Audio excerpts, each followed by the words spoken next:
Hi everyone, my name is Melissa van Dijk, and in today's video I want to talk about healthy food and how I think we've lost what it really means. Because when it comes to skin issues, you may be focusing a lot on what you eat, but not so much on how that food actually exists.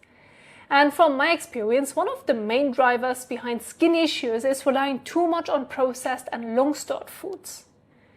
So if you're trying to improve your skin through your diet, you may start searching for things like healthy food for your skin, or if you're struggling with breakouts, maybe foods that help with acne-prone skin.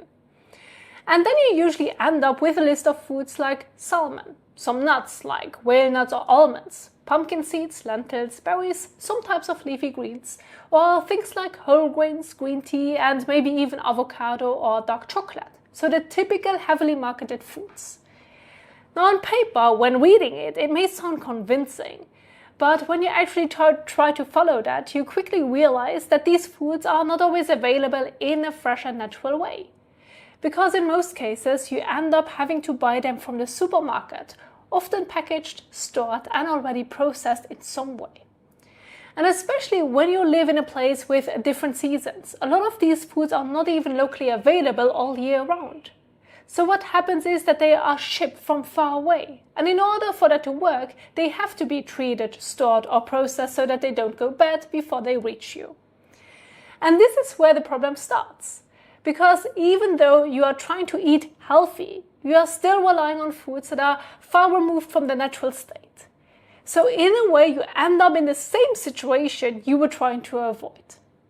Instead of eating simple, fresh, local food, you are now eating foods that are marketed as healthy, but are still packaged, stored, and transported over long distances. And from my experience, that is often exactly where the issue is. So instead of focusing too much on specific healthy foods, it can make much more sense to focus on foods that are fresh, local, and in season.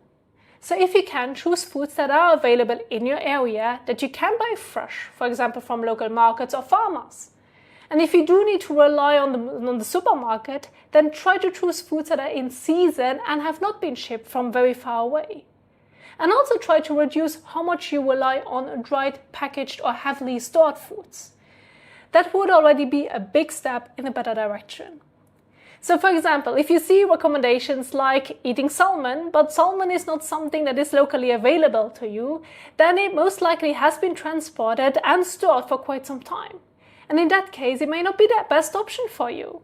So instead, it can make more sense to choose something that is locally available, like a different type of fish, or even something else that you really enjoy and tolerate well.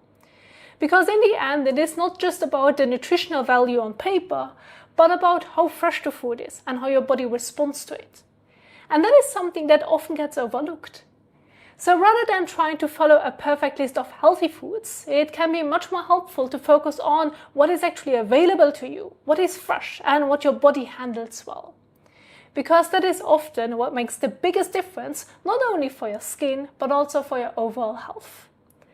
Now I hope that this video was helpful. Thank you so much for watching, and I will see you in the next one.